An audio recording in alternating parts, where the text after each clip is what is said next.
Avec les équipements modernes, le GPS, les prévisions satellitaires et l'oxygène supplémentaire, les êtres humains ont escaladé presque toutes les grandes montagnes de la Terre.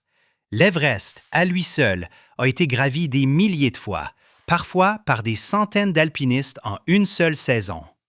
À tous égards, l'alpinisme n'a jamais été aussi avancé. Et pourtant, il existe encore des montagnes qu'aucun être humain n'a jamais gravies.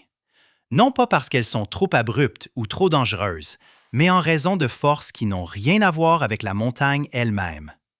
Certaines sont protégées par la religion, d'autres se trouvent dans des zones de guerre actives, d'autres encore sont simplement interdites par la loi. Bienvenue sur Dossier Noir, où nous allons explorer 5 sommets intouchés et les raisons pour lesquelles personne n'a jamais foulé leur cime. Préparez-vous à découvrir des histoires de foi, de conflits et de choix collectifs qui défient l'esprit de conquête. Le mont Kailash s'élève à 6638 mètres au-dessus du plateau tibétain, dans l'une des régions les plus reculées de l'ouest du Tibet. Ce n'est pas la plus haute montagne de l'Himalaya, loin de là, mais elle pourrait bien être la plus puissante. La montagne se dresse presque seule dans le paysage, une pyramide quasi parfaite de roches noires saupoudrées de neige. Sa symétrie est si précise, si géométrique, qu'elle ne semble pas naturelle. Elle paraît sculptée, délibérée, sacrée, et c'est exactement ce qu'elle est. Le mont Kailash est sacré pour 4 grandes religions. Dans l'hindouisme, il est considéré comme la demeure du seigneur Shiva, où il siège en méditation éternelle. Les bouddhistes le voient comme la manifestation terrestre du mont Méru, le centre de l'univers. Pour les adeptes du jaïnisme, leur premier prophète y a atteint l'illumination. Et dans l'ancienne religion bonne du Tibet, il est le siège de tout pouvoir spirituel. Chaque année, des milliers de pèlerins entreprennent le voyage vers le Kailash. Ils ne viennent pas pour l'escalader, mais pour en faire le tour. Ce rituel est appelé la Kora, un circuit de 52 km autour de la base de la montagne. Certains le terminent en une seule journée, d'autres mettent 3 jours, s'arrêtant dans les monastères le long du chemin. Les plus dévots se prosternent à chaque pas, s'allongeant à plat sur le sol, se relevant, faisant un pas en avant et recommençant. Pour eux, le voyage peut durer des semaines, mais personne ne grimpe. Ce n'est pas parce que l'escalade est techniquement difficile. Le Kailash est raide, mais les alpinistes ont conquis des sommets bien plus ardus. La raison est plus simple et plus absolue. C'est interdit. Le gouvernement chinois, qui contrôle le Tibet, n'a jamais délivré un seul permis d'escalade pour le mont Kailash. Pas un seul, jamais. Dans les années 1980, Reinhold Messner, sans doute le plus grand alpiniste de l'histoire, a demandé la permission de gravir le Kailash. Messner avait déjà gravi les 14 sommets de 8000 mètres, beaucoup d'entre eux en solo et sans oxygène. Il avait accompli des choses que l'on disait impossibles. Il a demandé aux autorités chinoises s'il pouvait tenter le Kailash, offrant même de rendre l'ascension symbolique. Il a promis de ne pas poser le pied sur le sommet lui-même, mais seulement de s'en approcher. La réponse fut non. Des rumeurs ont circulé au fil des décennies, des chuchotements de tentatives secrètes, des histoires d'alpinistes qui auraient disparu dans la nature autour du Kailash pour ne jamais être revus. Mais il n'y a aucune preuve, aucune photo, aucun témoin, aucun sommet confirmé. En 1926, l'explorateur britannique colonel R.C. Wilson a cartographié la montagne, mais n'a fait aucune tentative d'ascension. En 1936, l'alpiniste autrichien Herbert Tichy a mené une reconnaissance, mais n'est pas allé plus loin.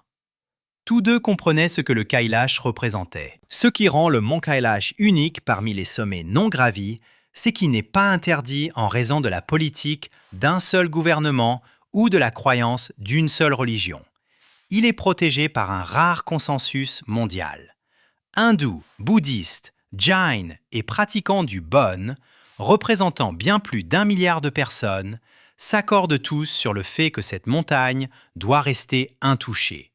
Et le gouvernement chinois, malgré sa relation complexe avec le bouddhisme tibétain, a respecté cette croyance. Dans un monde où presque tout a été commercialisé, où chaque frontière a été conquise et monétisée, le mont Kailash se dresse comme une exception. C'est une montagne que l'humanité a collectivement décidé de laisser tranquille. Non pas parce que nous ne pouvons pas l'escalader, mais parce que nous avons choisi de ne pas le faire. Et ce choix, cette retenue, pourrait être plus remarquable que n'importe quel sommet jamais atteint. Le Matchapuchare culmine à 6993 mètres dans la région de l'Annapurna au Népal, à seulement 7 mètres des 7000 mètres. Son nom signifie « queue de poisson » en népalais, et le double sommet distinctif de la montagne ressemble exactement à une queue de poisson fendant les nuages. Si vous avez déjà visité le camp de base de l'Annapurna, vous avez vu cette montagne. Elle domine le ciel, s'élevant de manière spectaculaire au-dessus de la vallée, ses pics blancs captant la première et la dernière lumière du jour. Mais contrairement aux autres géants qui l'entourent, comme l'Annapurna, le Dhaulagiri ou le Manaslu, personne n'a jamais foulé le sommet du Matchapuchare. La montagne est sacrée pour le peuple Gurung, le groupe ethnique indigène de cette région. Ils croient que le Matchapuchare est la demeure du dieu Shiva, et l'escalader serait une profonde violation. Pendant la majeure partie de l'histoire de l'alpinisme, cette croyance a été respectée de manière informelle. Mais en 1957, le gouvernement népalais a décidé de vérifier si la montagne pouvait être gravie. Il a délivré un seul permis à une expédition britannique dirigée par le lieutenant-colonel Jimmy Roberts, une figure légendaire de l'alpinisme himalayen. L'équipe comprenait Wilfrid Noyce et A.D.M. Cox, tous deux des grimpeurs expérimentés.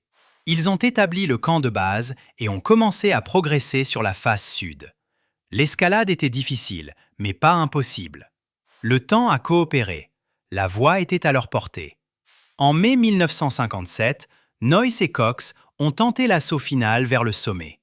Ils ont grimpé de plus en plus haut jusqu'à atteindre un point situé à environ 50 à 150 mètres en dessous du sommet. Ils pouvaient voir le sommet. Une dernière poussée les y aurait menés. Et ils se sont arrêtés. Non pas à cause du temps, ni d'une défaillance d'équipement, ni parce qu'ils étaient épuisés. Ils se sont arrêtés à cause d'une promesse. Avant le début de l'expédition, l'équipe avait conclu un accord avec les chefs Gurung locaux. Ils pouvaient tenter la montagne, mais ils ne devaient pas violer le sommet lui-même. Noyce et Cox ont honoré cette promesse. Ils ont fait demi-tour à portée du sommet et sont redescendus.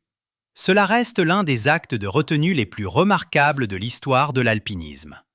C'étaient des grimpeurs qui avaient passé des semaines à atteindre ce point, qui avaient investi un effort et un risque énormes, qui se tenaient plus près d'un sommet vierge que quiconque ne l'avait peut-être jamais été, et ils sont repartis.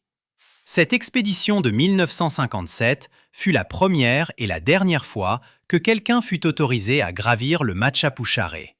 Le gouvernement népalais a rendu l'interdiction permanente. Aucun permis d'escalade n'a été délivré depuis. Cette décision est particulièrement frappante lorsque l'on considère l'économie du Népal. Le pays dépend fortement du tourisme d'alpinisme. L'Everest seul génère des millions de dollars chaque année. Mais le Matchapuchare n'est pas à vendre, à aucun prix. La montagne reste visible et célèbre. Des dizaines de milliers de randonneurs la dépassent chaque année en se rendant au camp de base de l'Annapurna. Ils la photographient, l'admirent, mais ne la gravissent pas. Au cours des décennies qui ont suivi 1957, la technologie de l'escalade a considérablement progressé. Des voies autrefois considérées comme impossibles sont désormais courantes. Des montagnes qui ont vaincu les meilleurs alpinistes des années 1950 sont maintenant gravies régulièrement. Mais le Matchapuchare reste intouché. Non pas parce qu'il est trop difficile, mais parce qu'une promesse a été faite et qu'une culture a été respectée. Et dans un sport souvent défini par la conquête, cette retenue est une victoire en soi. L'Apsaras Kangri 1 s'élève à 7243 mètres dans l'un des environnements les plus hostiles de la Terre. Non pas à cause de l'altitude ou du climat, mais parce qu'il se trouve au milieu d'une zone de guerre active. La montagne est située dans la région du glacier de Siachen, un territoire disputé entre l'Inde et le Pakistan. Il ne s'agit pas d'un différend frontalier théorique, mais d'un véritable champ de bataille où deux armées maintiennent des positions depuis 1984. Le glacier de Siachen est le champ de bataille le plus élevé du monde. Des soldats sont stationnés au-dessus de 6000 mètres dans des conditions qui tueraient la plupart des gens en quelques jours. Les températures chutent à moins 50 degrés Celsius. Les vents dépassent les 100 km par heure. Plus de soldats sont morts du froid que des combats. Les gelures sont courantes, les avalanches constantes. L'œdème pulmonaire de haute altitude tue des soldats dans leur sommeil. Les deux armées perdent régulièrement des hommes, non pas à cause des balles, mais de la montagne elle-même. Et au milieu de ce conflit gelé se trouve l'Apsaras Kangri I. Son nom vient de la mythologie hindoue et bouddhiste, désignant des danseuses célestes à la cour des dieux. C'est un beau nom pour une montagne enfermée dans une réalité si laide. Personne ne sait avec certitude si l'Apsaras Kangri a déjà été gravi. Il existe des rapports non confirmés selon lesquels des équipes d'alpinistes de l'armée indienne auraient pu le tenter, mais aucun sommet n'a été officiellement documenté.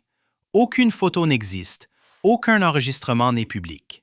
L'armée indienne maintient des unités d'élite de guerre en haute altitude. Ces soldats sont des alpinistes entraînés qui mènent des opérations dans des conditions extrêmes.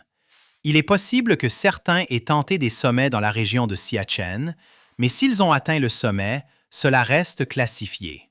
Pour les grimpeurs étrangers, la montagne est complètement interdite. Il est impossible d'obtenir l'autorisation d'entrer dans la région du glacier de Siachen. La zone est sous contrôle militaire, traitée comme une zone de combat active, même pour les civils indiens ou pakistanais.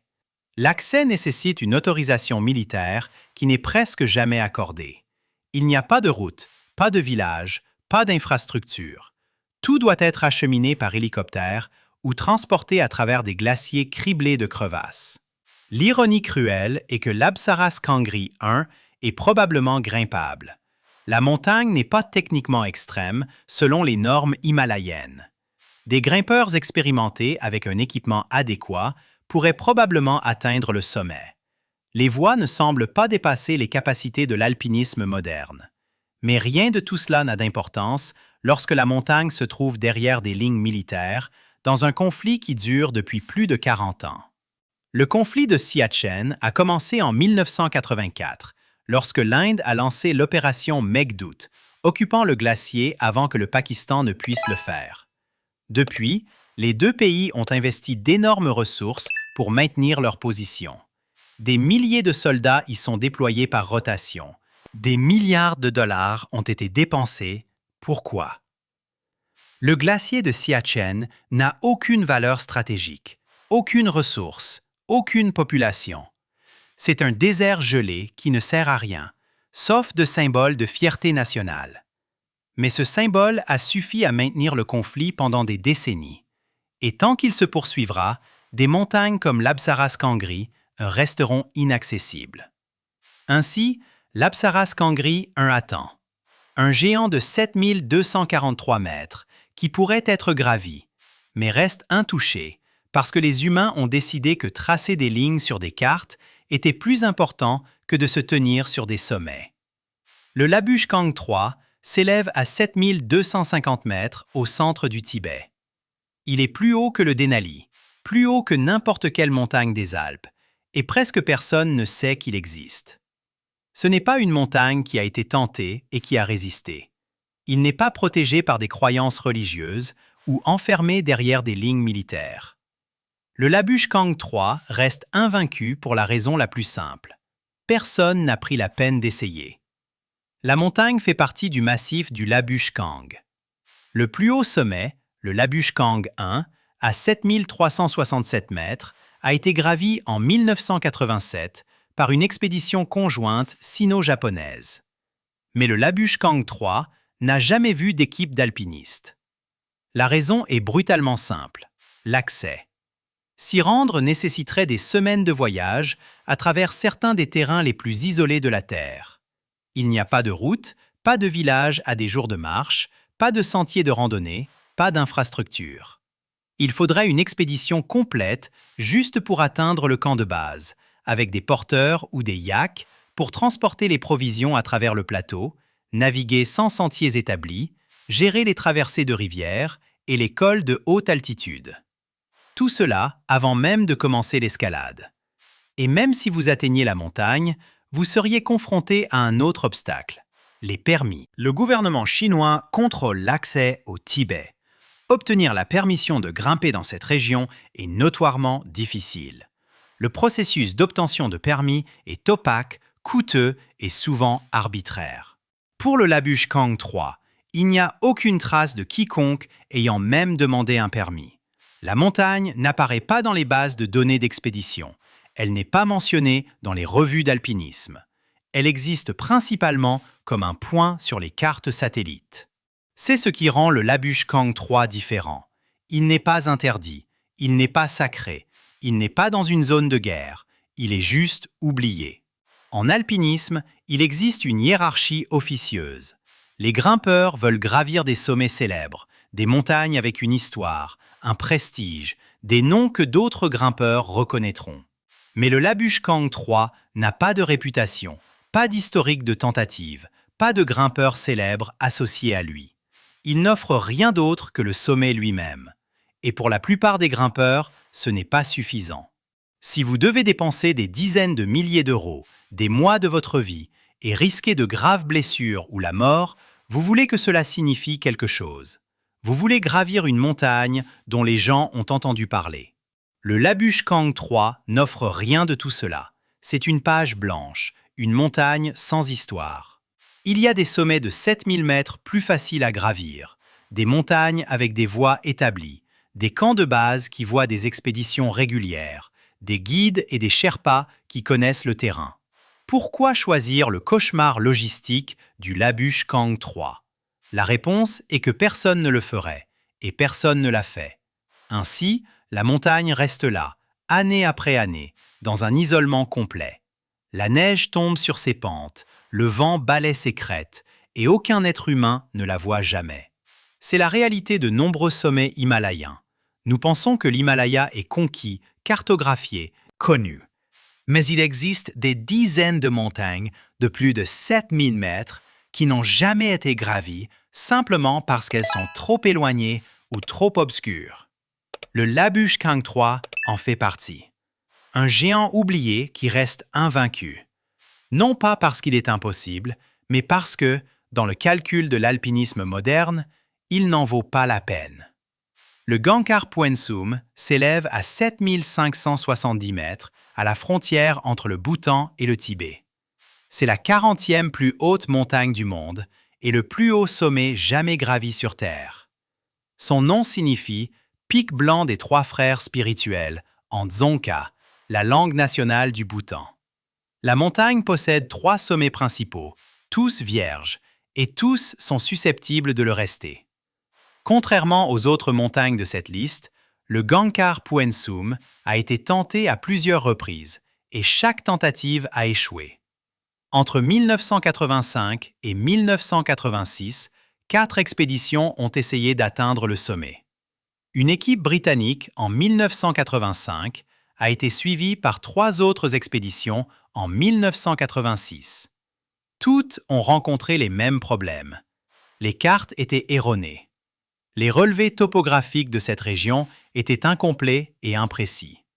Les équipes planifiaient des itinéraires basés sur des cartes pour découvrir ensuite que le terrain ne correspondait pas à la réalité. Des crêtes qui semblaient grimpables se sont avérées infranchissables. Le temps était brutal. Des tempêtes surgissaient sans prévenir, bloquant les équipes dans leurs tentes pendant des jours. Des vents violents rendaient l'escalade impossible. Et la montagne elle-même était plus difficile que prévu. Les voies étaient techniques, exposées et dangereuses. Les équipes ont progressé, établi des camps d'altitude, mais aucune n'a atteint le sommet. Puis, en 1994, tout a changé. Le Bhoutan a interdit toute escalade sur les sommets de plus de 6000 mètres. La raison officielle invoquée était le respect des croyances spirituelles locales. Les montagnes du Bhoutan sont considérées comme sacrées, abritant des divinités protectrices. Les escalader étaient perçus comme une violation. En 2003, l'interdiction a été rendue permanente. Ce n'était pas une mesure temporaire. Le gouvernement du Bhoutan a clairement indiqué que ces montagnes resteraient vierges pour toujours. Cette décision reflète l'approche unique du Bhoutan en matière de développement. Le pays ne mesure pas le succès par le PIB. Au lieu de cela, il utilise le bonheur national brut, qui privilégie la préservation culturelle, la protection de l'environnement et le bien-être spirituel par rapport à la croissance économique. Dans ce cadre, laisser les montagnes invaincues n'est pas une perte, c'est un choix. Il y a eu une exception. En 1998 et 1999, une équipe japonaise a gravi un sommet secondaire appelé Liangkang Kangri depuis le côté tibétain. À 7535 mètres, il est légèrement plus bas que le sommet principal du Gangkar Puensum. Du haut du Liangkang Kangri, les grimpeurs pouvaient apercevoir le sommet du Gangkar Puensum. Ils étaient suffisamment proches pour étudier les approches finales, mais ils ne pouvaient pas traverser la frontière. Et même s'ils l'avaient pu, l'interdiction du Bhoutan aurait rendu toute tentative illégale. Ainsi, le Gangkar Puensum demeure le point le plus élevé sur Terre où aucun être humain n'a jamais posé le pied. Non pas le plus difficile, non pas le plus éloigné, mais le plus protégé.